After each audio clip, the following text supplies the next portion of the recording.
Bienvenido, Miguel Soler, profesor de matemáticas, sí, ¿no?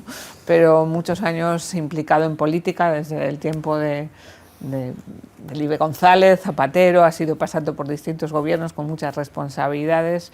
Hoy lo invitamos un poco porque la Comunidad Valenciana ha sido pionera en algunas de las medidas, especialmente sobre el currículum de anticipación, ¿no?, de lo que viene y trae la aplicación de la LOMLOE.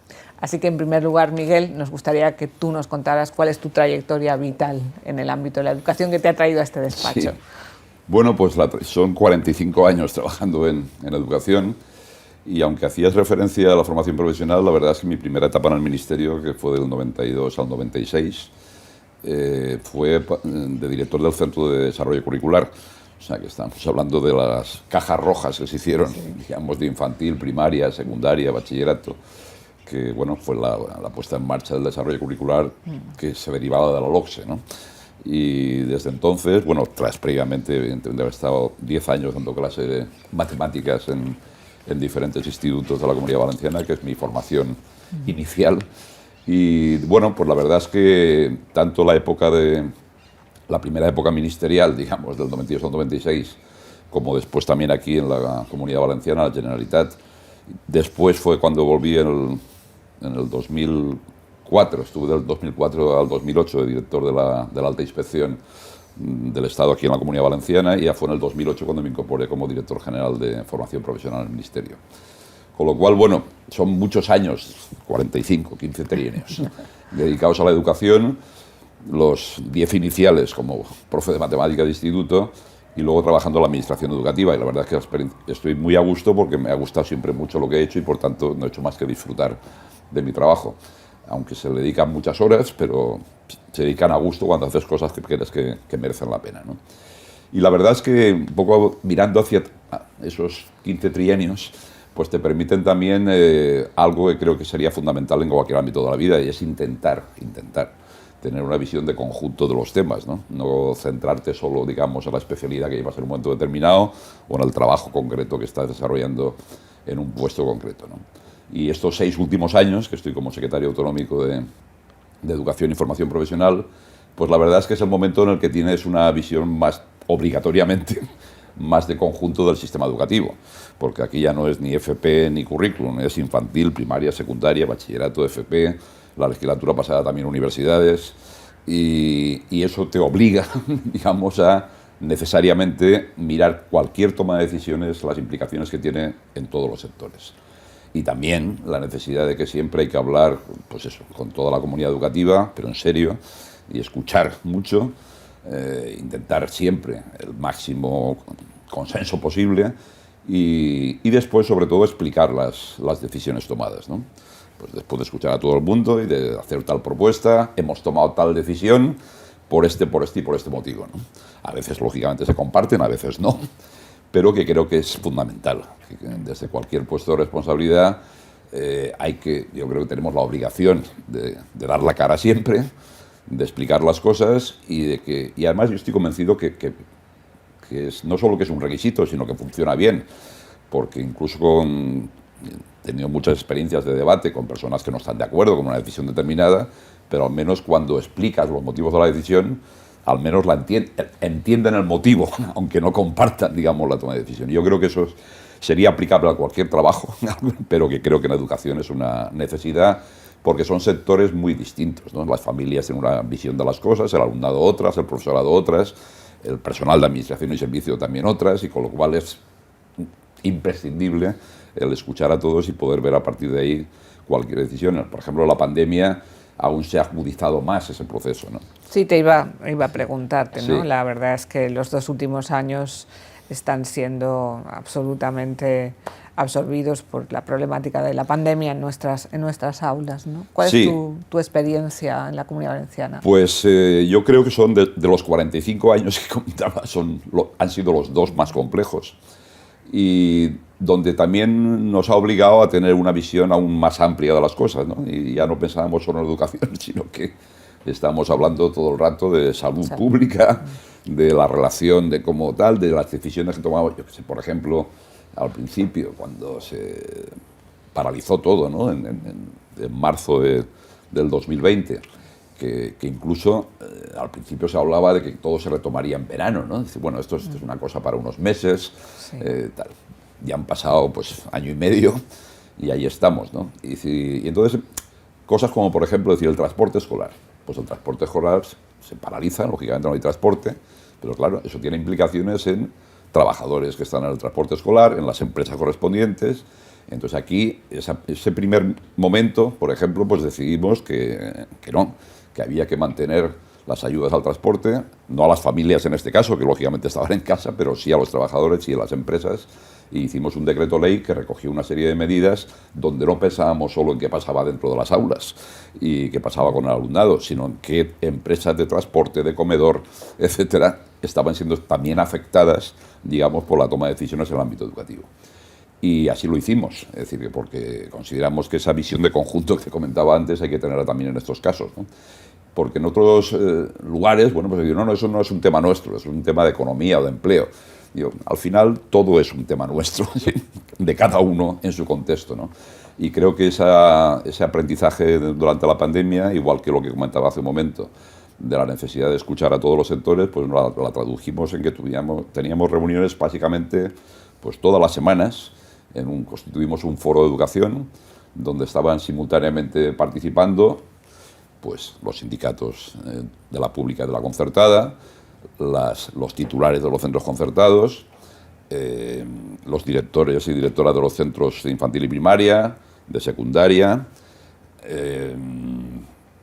las confederaciones de madres y padres, tanto de la pública como de la concertada, los directores de los centros de especificación especial, bueno, 22 organizaciones presentes simultáneamente en la misma reunión. Mi opinión de aquellos meses fue que la Comunidad Valenciana posiblemente fue la primera en reaccionar de forma eficaz en el modelo de ayudas a los centros, al menos esa fue nuestra experiencia. ¿Qué hace que un equipo sea eficaz, un equipo de gobierno? Pues yo creo que primero, por eso empezaba diciéndolo, esa necesaria visión de conjunto de los temas, ¿no? Y que escuchas a todos los sectores, eso es imposible, por muy bien que lo intentes hacer, que realmente dé respuesta a las necesidades diversas que hay. Es decir, por ejemplo, aquí los debates pública-concertada, aquí y en cualquier sitio, son debates permanentes que están ahí.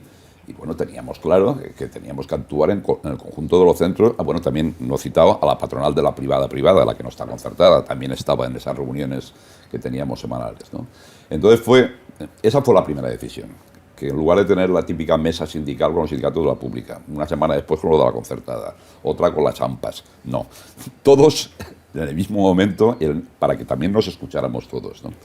Y esas reuniones permitieron, pues eso, es decir, aquí hay que actuar de manera colegiada, hay que planificar con tiempo las medidas y adoptamos una mecánica ya que se convirtió casi en la forma habitual de trabajar, que era los fines de semana preparábamos el escrito de propuestas de algún tipo de resolución de instrucciones para ver cómo actuar, para combinar y garantizar la enseñanza iba a decir semi, no, en aquel momento era totalmente online, y ante una situación que no disponíamos ni de plataformas, digamos, potentes para poder realmente llegar al conjunto de la población. Los alumnos, un sector importante del alumnado, no disponía de los dispositivos móviles necesarios, o incluso cuando disponían, pues era uno para toda la casa. En fin, todos sabemos lo que pasó en aquellos meses. Pero, bueno, pues y a su vez aquí en la administración estábamos, esta consellería que trabajan cerca de 1000 personas físicamente en este edificio, pues éramos 7, 8, pues que estábamos aquí de los 1000. Y entonces estábamos el conseller y yo, y 5 o 6 más, ¿no? Con lo cual, bueno, pues que ante esa situación tan complicada, pues la idea fue esa, es decir, todas las semanas, los fines de semana preparamos el escrito, los lunes convocábamos la reunión, con 48 horas normalmente, y en la reunión ya se trataban los temas del escrito y el jueves enviaba a los centros. Entonces, convertimos ya como dinámica habitual que todas las semanas salían un mínimo de 2 o 3 escritos a todos los centros explicándoles cómo actuar ante tal situación o tal otra. A la vez, lógicamente, el profesorado se puso, gran parte del profesorado, a las pilas desde el principio, empezaron a elaborar materiales, profesores que no tenían, digamos, una competencia digital, digamos, adecuada, pues estuvieron hablando con los que sí que la tenían y estuvieron aprendimos todos. Es curioso además ahí destacar que, por ejemplo, creo que fue en el mes de febrero del 2020, de los cursos de formación del profesorado que hacemos desde la red de los Centros de Formación, Innovación y Recursos, los CEFIRES, pues la oferta de plazas que había, digamos, de formación permanente en torno a la competencia digital, por decirlo de manera genérica, pues había como 700 plazas libres o algo así, de las que se habían convocado. De 2.000 plazas, pues habían cubierto 1.300, ¿no? Pues un mes después multiplicamos la oferta por 3 y aún quedaron 2.000 y pico en lista de espera. Bueno, yo creo que también eso es un motivo importante cuando hablamos de la necesidad de motivar al alumnado o a cualquier sector de la población a que curse determinada formación. Ahí se ve que cuando hay necesidad la motivación viene de manera inmediata, pero si no la hay, también hay que insistir en por qué realmente prepararlo para ello, ¿no? Y en ese caso, evidentemente, hoy ya no hay que convencer a nadie de la necesidad de formación en ese ámbito, pero hasta ese momento, pues bueno, pues simplemente había un sector que sí que estaba lanzado, pero otro pues decía que tampoco lo veía tan necesario. Aquí contratamos a todos los profesores, a los 4.374 extras que contratamos el primer año en julio. Con lo cual todos los centros en julio sabían ya con qué profesor iban a contar el día 1 de septiembre. Y eso, lógicamente, junto con el protocolo de actuación, permitió tranquilidad y que la gente se organizara. Y el segundo año hicimos igual. Y ese aspecto de planificación, yo creo que hay que ser un poco atrevidos para hacerlo. Cuando lo hicimos todavía no teníamos garantía del dinero que iba a llegar del Ministerio, ¿no? Sino teníamos simplemente una tal. Hubo comunidades que esperaron hasta que les llegara el ingreso y contrataron al profesorado en septiembre, octubre, noviembre, diciembre. Claro, no se puede organizar un curso sin saber eso, ¿no? Entonces, el tema de la planificación, sabiendo los temas que hay por delante, sabiendo que hay que hacerlo con tiempo y tal, pues eso es una de las medidas que creo que hay que aprender todos para poder. Hay veces que no puedes, pero en otras ocasiones sí, ¿no? Entonces creo que merece la pena, y eso fue lo que más agradeció el conjunto de la comunidad educativa, saber con tiempo. Habían pedido algunos 7 profes y tuvieron 5, da igual, pero ya sabían que tenían 5 y a partir de ahí ya cómo organizaron el curso, ¿no? Y eso fue fundamental. Y ha habido mucho debate público sobre si se perdió o no se perdió aprendizaje. Hay algunos que incluso se atreven, ¿no?, a cuantificar cuántos meses de retraso. ¿Cómo valoras? Sí, ese debate sí se ha producido desde el principio.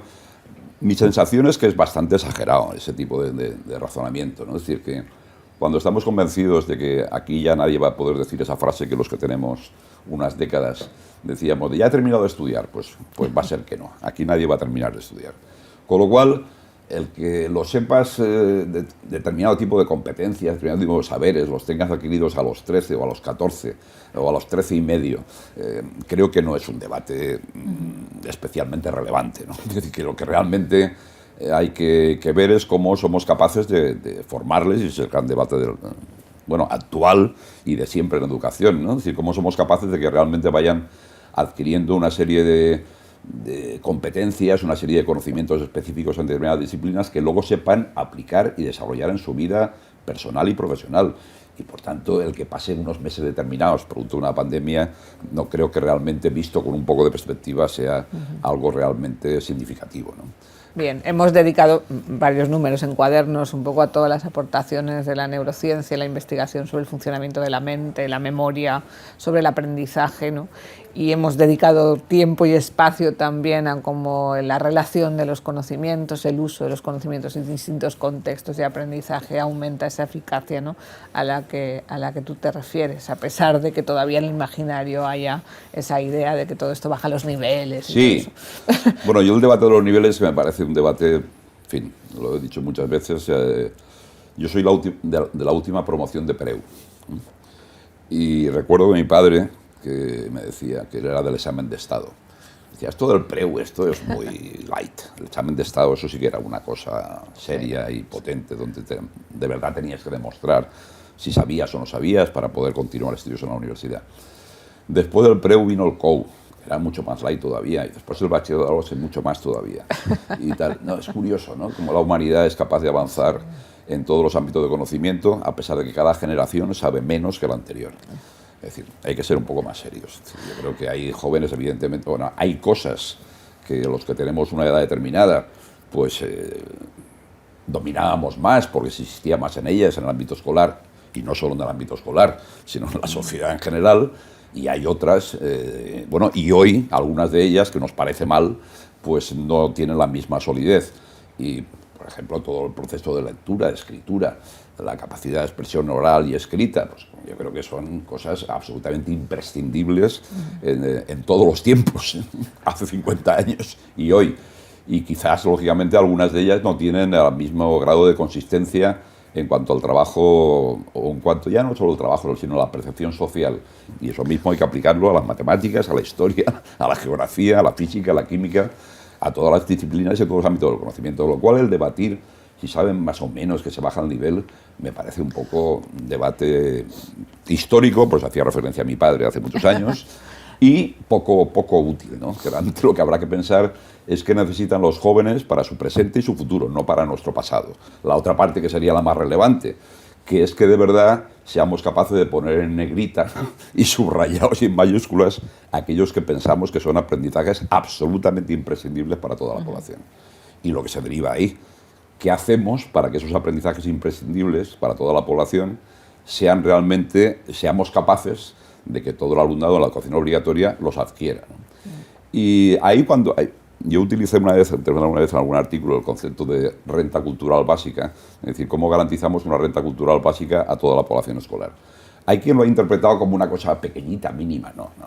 Cuando hablamos de básica, yo al menos cuando hablo de renta cultural básica, cuando hablo de aprendizajes imprescindibles, no es hacer una lista pequeñita, sino simplemente que seamos capaces de poner negro sobre blanco lo que realmente pensamos que es algo que tenemos que garantizar a toda la población y que si no lo conseguimos hay que insistir y hay que hacer actividades de refuerzo y hay que hacer apoyos específicos y que en cambio hay otras cosas que iremos aprendiendo a lo largo de la vida, que, bueno, es que de hecho las vamos a vida en diferentes contextos, no se aprende solo dentro del sistema educativo, dentro del ámbito escolar. De alguna manera lo hemos hecho un poco en la pandemia, ¿no? Yo creo que todos los profesores hicimos un esfuerzo de buscar lo esencial, porque claro. había tantos condicionantes que había que garantizar aquello que consideramos más importante.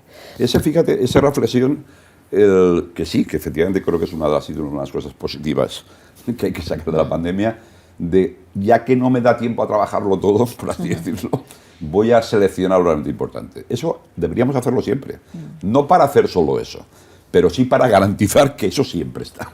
Es decir, no puede ser.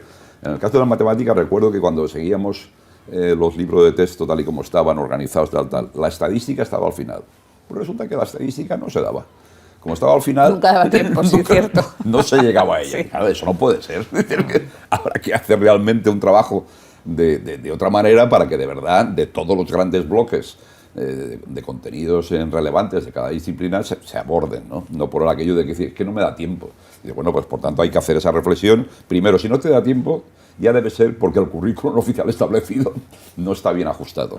Y en segundo lugar, no vale solo quejarse de que es muy largo, sino que tendré que ser capaz, eso es una de las partes que nos pide como profesionales de la educación, de seleccionar aquello que pensemos que es fundamental. Hemos visto relevancia, verticalidad, cantidad también de currículum. La siguiente clave es la interdisciplinariedad, ¿no? Sabemos que el relacionar las distintas disciplinas, los distintos conocimientos, mejora la comprensión, incluso la memoria de la que hablábamos antes, y eso nos lleva a hablar de la gran estrella en el cambio curricular de la LOMLOE, que habéis anticipado en la Comunidad Valenciana, y es la propuesta de la globalización o de los ámbitos de aprendizaje. ¿Qué lleva a la Consellería a hacer esa apuesta tan radical y tan valiente de forma anticipada? Pues nos lleva ahí precisamente la misma reflexión que estaba comentando respecto a cómo somos capaces de, por una parte, garantizar que todo el alumnado trabaje los saberes que consideramos fundamentales, imprescindibles, y al mismo tiempo, cómo garantizar efectivamente que no los trabaje para preparar una prueba, un examen, un trabajo que tengo que hacer al mes que viene, sino que realmente se vayan consolidando e incorporando esos conocimientos a tu estructura, digamos, mental y de saberes. Bueno, pues yo creo que está bastante claro que en cualquier... bueno, eso ahí nos da muchas pistas lo que es la estructura general de la formación profesional, ¿no? Cuando realmente determinado tipo de competencias profesionales las incorporas y las sabes después aplicar en diferentes contextos. Pues en la formación en centro de trabajo. Cuando realmente se empieza a hablar de la FP dual, pues es como si se hubiera hecho un descubrimiento, digamos, nuevo. Cuando realmente en España toda la FP es dual, ¿en qué sentido? todos los ciclos que tienen 2.000 horas de duración, 400 horas se desarrollan en una empresa del sector. Y no son prácticas. Por eso se ha cambiado también en la nueva ley de FP que se está tramitando ahora, que esas 400 horas, que además se pueden plantear que sean más, que pueden ser desde el 25%, serían unas 500, en el caso de la FP general, y en la llamada FP reforzada, actual reforzada, que serían incluso hasta 1.000 horas, ¿no? Hasta el 50% del total. Y entonces no es que primero estudio y luego hago prácticas al acabar para demostrar que lo que he estudiado sé hacerlo, no. Sino que en la propia formación se tiene que desarrollar, hay determinado tipo de saberes, de contenidos, de procedimientos de trabajo, algoritmos de aplicación, que necesitas aprenderlos en un contexto ya en este caso, de una empresa del sector correspondiente. Con lo cual, los dos cambios introducidos no solo es ampliar, digamos, la formación del centro de trabajo, sino también que se pueda desarrollar en cualquier momento de los 2 años, ¿no? Se supone que en principio no será el primer trimestre del primer año, ¿no? Pero que a partir de, si empiezas el curso en septiembre del 22, a partir de febrero del 23, pues ya puedas empezar a que una parte de tu formación la desarrolles en una empresa del sector. Ponía el ejemplo de la FP para ligar después con el tema de la interdisciplinariedad y de la aplicación de los conocimientos a la resolución de todo tipo de problemas. Hay quien siga pensando que lo que hay que hacer es hinchar a los alumnos a que aprendan a hacer un montón de ecuaciones y cuando ya saben hacer todas las ecuaciones se proponen problemas prácticos de resolución. Bueno, es una forma de enfocarlo. Y otra forma de enfocarlo es plantear esos problemas que te llevan a la necesidad de saber traducir del lenguaje escrito al lenguaje matemático y a partir de ahí cómo ser capaces de eso transformarlo en un algoritmo que te lleva a resolver una ecuación y a tener unos resultados. Bueno, pues ese debate es de toda la vida, no es de ahora, ¿no? Pero en definitiva son dos formas diferentes de concebir el proceso de enseñanza y aprendizaje, que es planteando problemas reales que se sitúan en tu contexto y que veas que tiene sentido aprender a hacer una serie de algoritmos, aprender a utilizar esas herramientas para resolver esos problemas. Y eso, por eso comentaba la reflexión sobre la formación profesional, ahí se tiene más claro, porque saben que tienen que saber hacer tales cosas. Y por tanto sí que conocen desde el principio por qué tienen que aprender una serie de contenidos para poder hacer esas cosas, ¿no? Bueno, pues esa interdisciplinariedad, en definitiva, es aplicar los conocimientos en diferentes contextos. Pero claro, hoy hablamos, por ejemplo, del lenguaje, de las competencias clave, las competencias específicas de cada una de las áreas. Pero esas competencias, claro, la competencia comunicativa oral o la competencia lingüística, muy bien, pero claro, eso simplemente es un titular. Lo que hay que ver después es cómo se aplica o hasta dónde llega esa competencia plurilingüe en diferentes contextos, como comentábamos antes. Pues desde una charla, un seminario, una conversación de amigos, un WhatsApp, un escrito. Bueno, pues eso, en definitiva, esa se adquiere y se desarrolla toda la vida, porque toda la vida vamos a estar utilizándola de una manera o de otra. Pues, por tanto, ¿cómo lo hacemos en el sistema educativo para que realmente esos aprendizajes vayan consolidándose? Bueno, pues yo creo que está también bastante demostrado que no se actúa mejor cuando hay 10 profesores diferentes, cada uno con su trabajo diferenciado en su aula. Cualquier proyecto interdisciplinar provoca varias cosas. Por una parte, fuerza, en el mejor sentido de la palabra, al trabajo colaborativo del profesorado para plantear proyectos que permitan de verdad desarrollar y aplicar diferentes saberes. Por otra parte, el alumnado se motiva mejor en el sentido de entender que lo que está estudiando sirve para resolver cosas concretas o que le responden a necesidades reales que conoce. Y por otra parte también conseguimos que exista una visión más de conjunto de lo que es la formación, que la formación en ningún ámbito de la vida está parcelada a trocitos. Lo que existe es una necesidad de conocimiento de una serie de temas que hoy son relevantes y por eso se habla de combinar esas competencias clave con los retos del siglo XXI. Cuando estábamos hablando del currículum de la LOCSE en el año 90 o de la LOE o de la tal, pues hay ciertas cosas, bueno, por no existir, no existía en Internet, con perdón, y algún cambio ha supuesto en la vida en cuanto a muchas cosas, ¿no? Con lo cual debemos ser conscientes. Bueno, hoy alguien cuestiona, bueno, aún hay quien lo cuestiona, el tema del cambio climático y todo lo que supone. Bueno, pues no solamente supone saber que existe, sino a ver qué factores inciden en que se esté produciendo esa crisis climática. ¿Qué factores podemos aplicar de manera individual? Qué actuaciones debemos aplicar de manera individual y colectiva para que eso no ocurra. Y eso, lógicamente, requiere una serie de conocimientos específicos, las implicaciones que tiene en la vida, el relato que supone la alteración de una serie de cuestiones en todos los demás ámbitos, y además no solamente es un tema de estudiarlo, sino que actuemos después. Y cómo además actuar como población, individualmente, con una serie de responsabilidades propias y colectivamente para poder hacerlo efectivo, pues eso tiene que estar presente en el currículum escolar. Y eso no es una tarea de una disciplina concreta. Y por mucho que se explique muy bien en cada una de las disciplinas, o hay proyectos que de verdad favorecen ese trabajo en común, o no se adquiere, digamos, con la misma dimensión. No estoy diciendo que la suma de 10 profesores individuales muy buenos no dé buenos resultados, pero si encima de ser 10 y muy buenos trabajan en común, no hay ninguna duda de que el resultado será todavía mucho mejor. Entonces, ese es un poco el planteamiento de los ámbitos, es decir, de qué manera podemos ser capaces de que los proyectos... Bueno, aquí hasta ahora que teníamos, digamos, equivalente a eso, los proyectos interdisciplinares. Pues, ¿qué hicimos en el decreto de currículum nada más que llegamos en el año 2015 al gobierno de la Generalitat? Pues en el mismo verano del 15, un decreto que batió el récord Guinness de tiempo de publicación, porque lo hicimos en verano y se publicó en septiembre, cuando normalmente cuestan 6 meses de publicar, que fue introducir que todos los centros en secundaria tuvieran que desarrollar un proyecto interdisciplinar. Y bueno, y figuraba una parte del horario dedicada a ello. A partir de ahí ha habido centros que han hecho cosas muy interesantes, otros que no acababan de ver. Bueno, en fin, hay de todo como siempre en cualquier iniciativa de este tipo. Pero ya se empezó a plantear esa necesidad o con un espacio horario determinado para poder desarrollar ese tipo de proyectos conjuntos. A pesar de eso, pues como era una materia, un espacio optativo para organizar, pues no siempre ha tenido la misma dimensión. Cuando la LOE, y la LOMCE también permitía la posibilidad de que se organizara por ámbito la enseñanza en primero de la ESO, en primero de secundaria obligatoria, algunos centros animaron y estaban ya desarrollando proyectos en esa dirección.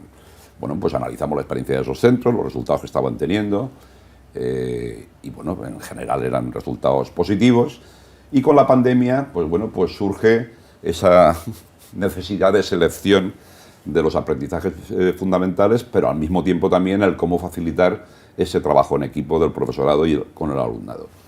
Y bueno, pues lanzamos que para ese año, que eso fue el curso 2021, ¿no?, se implantara en todos los primeros de secundaria obligatoria la estructura por ámbitos de una parte del currículum escolar. Y ahí vino también el primer debate. ¿Y qué ámbitos? ¿Qué experiencia tenemos previa? La experiencia que tenemos previa son los programas de diversificación curricular, o después como se llamaron los PEMAR, pero vamos, que era la misma estructura en cuanto a configuración, que estaban en unos ámbitos predeterminados, ¿no? El ámbito lingüístico-social, el ámbito científico-tecnológico, etc.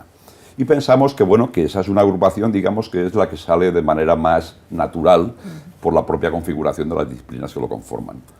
Pero pensamos que tampoco era necesariamente esa. Y precisamente por eso dejamos libertad a los centros para que eligieran las parejas o tríos que consideraran más adecuados para poder formularlos. La mayoría, como es normal, pues se fueron a los clásicos para entendernos, porque es donde había más experiencia previa y donde se supone que hay más saberes compartidos, etc. Pero otros centros han optado por otro tipo de combinaciones. Y bueno, pues eso que se hizo para ese curso 2021, producto de la pandemia, como el curso siguiente, el Ministerio de Educación también, la normativa que se publicó en el marco del estado de alarma, que se podían seguir regulando situaciones del currículum de estas características, pues optamos por mantenerlo también para el curso 21-22, el curso actual, y que nuestra idea es que en el próximo decreto de currículum mantenerlo también con carácter definitivo en todo primero de secundaria obligatoria. Primero de secundaria obligatoria con esas características que habrá que ir, estamos analizando y estudiando la experiencia de los centros, donde hay diferentes fórmulas de trabajo. La codocencia es un tema central en este sentido, donde, por una parte, porque da más tranquilidad al profesorado participante en el sentido de que ya no tiene ese posible miedo a que a determinados aspectos de otra disciplina que no es la tuya de la formación inicial tengas más o menos seguridad sobre ella. Y por otra parte, porque también, lógicamente, favorece más que a la hora de plantear proyectos en comunes sean más ricos y tengan una doble visión como mínimo de la forma de poder trabajar. Y luego también tiene otra implicación con el tema permanente del debate de la ratio, ¿no? Yo en más de un congreso he preguntado en el coloquio ¿qué es mejor? Tener un grupo de... Si tienes dos profes, tener un grupo de 30 con los dos profes trabajando en el aula o desdoblar el grupo en dos de 15. Y bueno, al principio incluso la pregunta para algunos les parecía casi ofensiva, decir, por supuesto que 2 de 15. Bueno, pues, Pues en fin, no. digo, ahí no hay debate económico, porque el coste económico es el mismo. Estamos hablando de dos profesores. Incluso no me planteo ni del tema del ámbito, de la misma disciplina.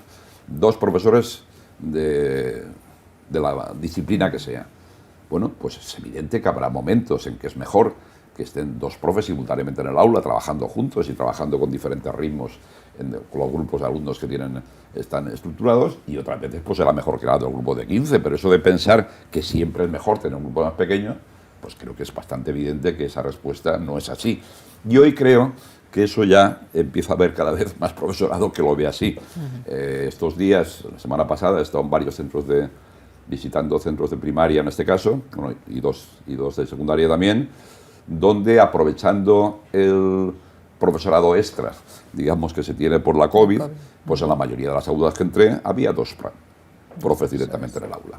Y además incluso en grupos que a lo mejor eran, sí, un grupo eran 16 alumnos de tercero de primaria y otro que eran 12, pero había dos maestras en el aula trabajando. Y comentándolo con ella dijeron, no, si es que precisamente la experiencia nos ha permitido ver que más que partir el grupo en dos, es mucho mejor que estemos aquí las dos simultáneamente trabajando. Y eso yo creo que hace unos años era más raro, digamos, y ahora se va generalizando. Por tanto, la codocencia, creemos que es, bueno, todos los informes, el informe TALIS famoso siempre indican que España es uno de los países donde menos trabajo en equipo hay como trabajo colaborativo del profesorado, ¿no? Y creo que eso también es una forma de favorecer e incentivar ese trabajo en equipo. Es quizá una de las críticas, ¿no?, que se ha hecho a la implantación. Todos tenemos conciencia que para la competencia digital había que formarse, porque si no ibas perdido, pero quizá no tenemos la misma conciencia que, por ejemplo, para la codocencia o para trabajar en una hiperaula o para colaborar hay que formarse también. Hay que formarse, ¿no?, también. ¿Cuáles son las necesidades prioritarias de formación cara a los próximos años en este nuevo enfoque curricular? Sí, pues precisamente eso, tener una visión un poco más amplia del currículum. Lógicamente siempre dominarás más la disciplina de la cual es tu formación inicial, pero por ejemplo yo he comentado, no existe la carrera de física y química, existe físicos y químicos, pero luego en el ámbito escolar la materia desde hace ya muchas décadas se ha llamado física y química hasta que se separa en segundo de bachillerato o en primero de bachillerato en alguna ocasión. O sea que, por tanto, y lo mismo pasa con la geografía e historia o la tecnología. No existe ningún grado en tecnología en la universidad como tal. Hay diferentes... Con lo cual, ya de entrada, tendríamos que separar lo que es la formación inicial en un ámbito disciplinario determinado de lo que después son las materias, las áreas, las disciplinas que se imparten en la secundaria obligatoria y en el bachillerato, como de hecho ya ha sido así toda la vida. Pero hay que dar otro paso más, que es lo que estábamos hablando, y es cómo, de qué manera, siendo tu formación inicial más potente en una disciplina determinada, también se es capaz de alumnos de una edad determinada y de unas exigencias concretas ampliar, digamos, tu ámbito de conocimientos. Y, lógicamente eso lleva a más trabajo, es indudable, más formación en cuanto a disponer de nuevos materiales. Yo espero también que no solo los grupos de profesores y profesoras que ya están haciendo materiales, sino que las editoriales pues también, digamos, trabajen en esa dirección para hacer proyectos interdisciplinares, que no se trata de inventar o descubrir el Mediterráneo todos los días, sino de que estén, ¿no?, que existan cada día más bases de datos con materiales que faciliten ese trabajo del profesorado. Formación permanente en el sentido de que hacen dos profes simultáneamente en un aula. No se trata de que ahora habla uno y después habla otro, sino que están trabajando con diferentes grupos, con diferentes ritmos de aprendizaje. Esto hay mucho profesorado que lo viene haciendo ya muchos años, ¿no? Pues se trata también de ese tipo de experiencias, pues poder generalizarlas. Ahora también hemos puesto en marcha un programa que se llama IMOUTE, que, bueno, que en definitiva son pues lo que hacemos con los Erasmus, que un centro se va a Francia, Inglaterra, Alemania y tal, pues poder hacerlo con el centro que está a 500 metros o a 10 kilómetros, en fin. Es decir, que hemos lanzado un programa que en definitiva la idea es que los centros se ofrecen o como anfitriones o como observadores para en una serie de temáticas explicar lo que están haciendo y que puedan acudir profesorado de otros centros, estar unos días allí, trabajar con ellos, etcétera, ¿no? Y bueno, ha sido un éxito la convocatoria. Bueno, estamos ahora todavía en ella, pero hemos lanzado la primera parte, que era centros que se ofrecían como anfitriones para contar buenas experiencias que están desarrollando en su centro. Y se han ofrecido 400 y pico centros, con lo cual, y ahora observadores un poco que se ofrecerán muchos más, aunque la mayoría quieren ser las dos cosas, anfitriones y observadores, porque en definitiva... Sí, porque la convocatoria está hecha de modo que como puedes elegir o fragmentar sobre qué te ofreces me ofrezco como anfitrión en esto, pero quiero aprender, no, yo creo que es una cultura, claro, por lo menos la experiencia que hemos tenido, genera una cultura un poco también de orgullo, ¿no?, de las cosas bien hechas. Yo la invitación a los centros, en las reuniones que he tenido con directoras y directores, tanto de infantil y primaria como de secundaria, bachillerato y de FP, supongo, bueno, estoy seguro que todos estéis convencidos que hacéis alguna cosa bien en vuestro centro, ¿no? Algún proyecto de los que os sentiréis especialmente orgullosos de como tal. Eso tenéis la obligación de ofrecerlo, tenéis la obligación realmente de ponerlo en común con el resto. Y seguro que hay cosas que queréis hacer que pensáis que no domináis mucho y querréis conocer qué experiencias hay. Yo creo que la formación entre iguales cada día está más claro que es la que mejor puede responder a, bueno, al menos a determinado tipo de dinámicas. Eso no quita el papel de los congresos, de las conferencias, de tal, que cada uno tiene su papel. Pero aquí el intercambio... Voy a volver a los ámbitos. Sí, me he ido. No, porque uno de los miedos, ¿no?, de la experiencia que tenemos... de los miedos por parte de las familias también, ¿no?, es, bueno, una secundaria por ámbitos, una secundaria más atrevida, pero un bachillerato que no cambia. ¿Qué pasa cuando los alumnos saltan a un bachillerato que sigue manteniéndose hasta cierto punto inamovible? Sí, efectivamente, eso es así, pero la misma consideración se puede hacer también con la universidad, y no es por tirar balones fuera, sino simplemente que es verdad que estos cambios, estos debates se están produciendo en el ámbito fundamentalmente de la educación obligatoria, y parece que llega un momento determinado en que esto ya desaparece y no existe, ni existen las competencias, aunque formalmente aparezcan como tal en el currículum, ¿no? Bueno, pues podíamos tomarlo también desde una perspectiva histórica de decir, esto va poco a poco. ¿Quién han sido los primeros que han revolucionado el planteamiento de las aulas? En infantil. En infantil solo es el primer ámbito educativo en el cual realmente se intentó dar un salto que permitiera hablar más de espacios de aprendizaje, de rincones, de cómo trabajar con los niños de esas edades, aspectos muy diversos, tal, la necesidad, por tanto, de una visión más globalizada de la educación.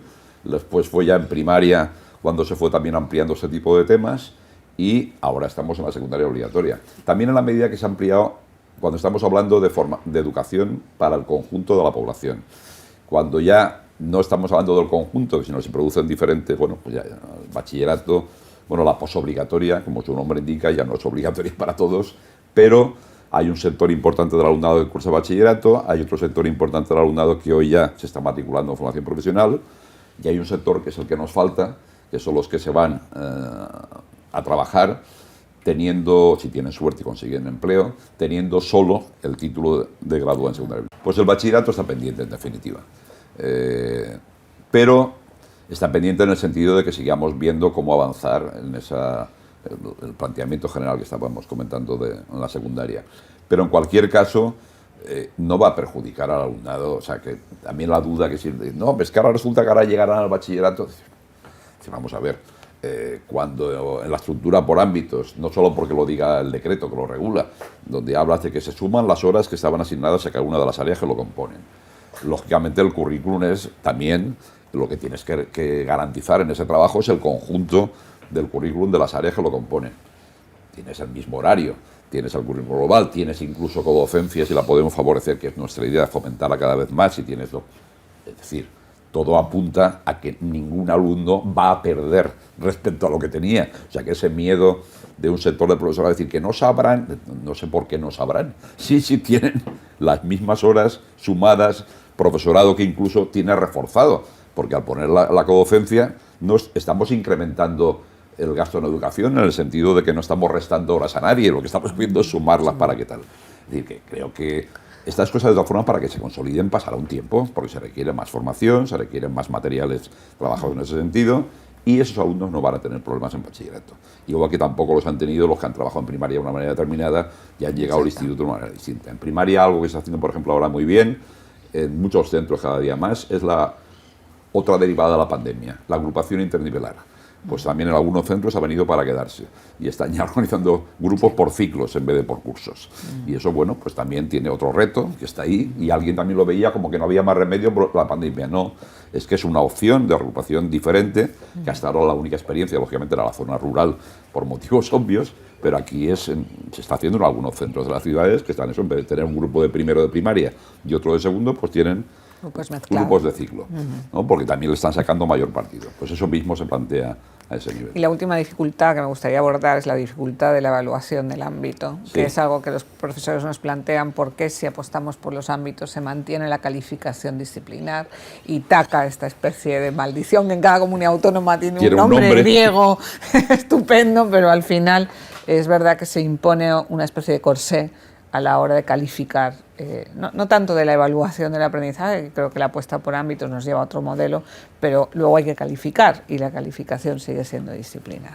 Sí, eso claramente no me gusta nada, es decir, que no, ahí tenemos problemas de momento técnicos por Ítaca, por separar, porque además como al no tener todos los centros los mismos ámbitos, pues tampoco puedes, digamos, preparar un Ítaca diferente. Claro. El planteamiento ahí, ya veremos cuando debatamos la norma de evaluación con las diferentes mesas de negociación y con el Consejo Escolar, sería que se produzca realmente una calificación de ámbito. Lo que pasa que si la estructura técnica de poder escribirla es que al final hay que poner la nota tal, pues se pondrá la misma nota en todas las materias que configuran el ámbito. Pero que haya realmente una evaluación de ámbito, que es a lo que hay que tender, porque realmente no tiene mucho sentido que estemos planteando un proyecto de características y después es como si en matemáticas pusieran notas separadas de geometría, estadística, análisis. No, se pone una nota de matemáticas, pues aquí igual se pone una nota global del ámbito. Entonces, bueno, si mientras tanto, si mientras las aplicaciones informáticas no nos dan una solución, pues hay una forma fácil de traducirlo, que si tú has sacado un 7 en el ámbito, pues pones un 7 en cada una de las materias que lo componen. Y ya está, tampoco tiene mayor dificultad si se tiene claro. En cualquier caso, se acaba de aprobar en estos días el decreto de evaluación. Sí. Hay algunas críticas de que esto de las repeticiones y de prohibir repetir, y, en fin, que parece que va a romper la cultura del esfuerzo. ¿Cómo valorarías esta especie de...? Vamos a verla. Yo creo que muchas veces también las normas intentan reflejar lo que ya pasa en la realidad de las aulas. Es decir, que cuando se habla de la repetición de curso, aparte de que somos primera potencia mundial en repetición de curso, y se ha demostrado que no por ser primera potencia mundial en ese tema las cosas van mejor, hay que ver para qué sirve la repetición de curso, ¿no? Y entonces, pues yo creo que está bastante contrastado. Es decir, para más allá de la duda de un sector del profesorado de decir, oye, si este alumno sabe que no va a repetir, pues igual no hace nada en todo el año. Pero es que eso está pasando hoy porque no se puede repetir 2 veces el mismo curso. Yo en BUP tenía tripitidores que, aparte de tripitir, con perdón, no hacían nada más, simplemente se iban, ¿no? Al acabar el tercer año que hacían. Cumplían la edad. Claro, cumplían la edad y se iban. Bueno, entonces nadie defiende que se tripita curso que yo sepa. Vale, entonces si estamos hablando de que solo se puede repetir un curso, bueno, se puede cursar primero de secundaria obligatoria 2 años, ¿qué pasa al segundo año? Ahí el alumnado, desde el día 1 del segundo año, sabe ya que haga lo que haga, al año siguiente va a pasar a segundo. Con lo cual, esa duda de decir si saben que la repetición es una medida extraordinaria, excepcional, etcétera, la tenemos hoy con todos los que han repetido un curso. ¿Y qué ocurre? Que muchas veces ese alumnado, cuando acaba el segundo año, segunda vez que hace primero de la ESO, está peor que un año antes. Con lo cual, eso es una realidad, eso no es una teoría, que está más que contrastada. ¿Para quién sirve la repetición? Pues fundamentalmente para un sector del alumnado que o bien ha tenido un año muy especial por algún motivo, digamos, externo al centro, por su propia situación personal, etcétera, y sí, o que un año determinado por algún motivo ha requerido un poco más de tiempo para consolidar determinados aprendizajes. Para ese colectivo. Para el resto está demostrado que no sirve. No sirve en el sentido de que no solamente no provoca una mejora de los aprendizajes, sino que además está peor al año siguiente. Y cumple los 16 y se va. Y eso está contrastado. Con lo cual, ¿qué cambio hay en la LOMLOE respecto al 11 o leyes anteriores en la repetición? El único cambio que hay es dos cambios. Uno, que en vez de una posible repetición en primaria y 2 en secundaria obligatoria, en lugar de haber un máximo de 3, hay un máximo de 2. Eso es respecto a 10 años de escolarización. Por tanto, situémoslo ahí. Segundo cambio. ¿Qué ha dicho la legislación anterior? La LOMCE, que es de la que partimos ahora, la norma de evaluación, que con 3 asignaturas se puede pasar de curso siempre y cuando 2 de ellas no sean las instrumentales, de lengua, matemáticas y tal. Vale. Y que con 2, con una y con 2 se pasaba. ¿Qué dice la LOMLOE? Primero, que es una decisión colegiada del equipo de profesores, que ese es el cambio cualitativo fundamental. No es la suma de 10 decisiones individuales, sino que es una decisión colegiada de los 10 profesores y profesoras que impartan clases a ese grupo de alumnos. Segundo, que esa decisión, lo que hay que respetar siempre es que si tiene 1 o 2, promociona al curso siguiente. Si tiene un número distinto, simplemente valorarán cuál es la mejor opción para ese alumno. Con más añadidos. Para acceder a un programa de diversificación curricular ya no te exigen haber repetido curso. ¿Por qué? Porque no se considera que la repetición sea siempre la mejor medida, sino que simplemente sea una opción. Para acceder a un ciclo de grado básico de FP, exactamente lo mismo. Ya no tienes que demostrar que eres el peor de la clase, sino simplemente que se considera que es la mejor opción para poder continuar tu formación y obtener el título de grado en secundaria obligatoria. Con lo cual, cambios producidos, insisto, que pasa de 3 posibles en el conjunto de educación obligatoria a 2, y que es una decisión colegiada del equipo de profesores, que de hecho ya lo era en la mayoría de los casos cuando todos sabemos que la Junta de Evaluación, si al cantar las notas, después de cantarlas, a un alumno le quedan 3, ay, pues este chaval es que la verdad es que va bastante bien, lo que pasa que no sé qué, yo que le había puesto un 4, le pongo un 5 para que pase. Pues eso que se hacía y se hace en el día a día, pues es lo que está escrito en la norma, que es que sea de verdad una decisión colegiada. Si nos creemos el currículum competencial, si nos creemos que lo fundamental es que realmente demuestren que van progresando la adquisición de una serie de competencias generales y específicas. ¿Quién puede determinar eso mejor que el equipo de profesores reunido? Porque ninguna de las competencias clave están asociadas exclusivamente a una materia, con lo cual lo normal es que sea un elemento compartido por todos.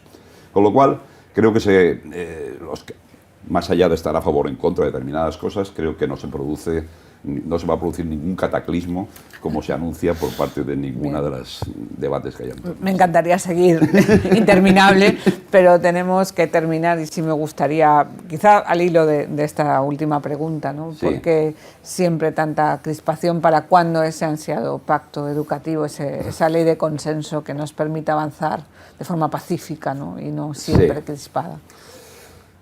Pues yo he dedicado gran parte de mi vida a trabajar por ello, fundamentalmente en los 4 años últimos en el Ministerio de Educación, del 2008 al 2012, cuando era ministro de Educación Ángel Gabilondo, que me encargó personalmente llevar todo el proceso del pacto, ¿no? Y se llegó a un documento con 137 medidas. Por ahí tengo una caja que lo tengo guardado y en mi ordenador también, que llegamos a acordar la comisión mixta que se formó, formada por el Ministerio de Educación y en este caso representantes del Partido Popular, para propuesta que después había trabajado también en el Consejo Escolar del Estado con todas las organizaciones y con los otros grupos políticos y demás. Y después de estar ya, digamos, acordado, que incluso nos tomamos una comida los implicados para celebrarlo, pues una semana después María Dolores de Cospedal, que era la secretaria general del Partido Popular en ese momento, comunicó que no lo firmaban.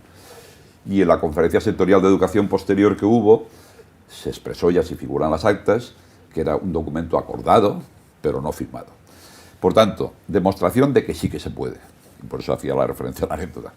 Y en segundo lugar, si no se quiere, si no se quiere por los motivos que sea en cada momento, en aquel momento la explicación política más clara era que como había previsión de posibles elecciones no muy lejanas, y todas las encuestas en la plena crisis del 2008 daban una victoria clara, en este caso al Partido Popular, pues optó por no firmarlo. Pero bueno, en otro momento puede haber sido de otra manera, o sea, por tanto no era poner la carga ahí, sino realmente decir que lo que hay cosas, o sea, cuando hay un debate en un área de educación y lo que se habla es de si está presente o no está presente la religión, de la educación para la ciudadanía, y que si se repite con 2 o con 3, creo que es una demostración bastante evidente de que no tiene por qué haber diferencias sustanciales en lo que es la estructura general del sistema.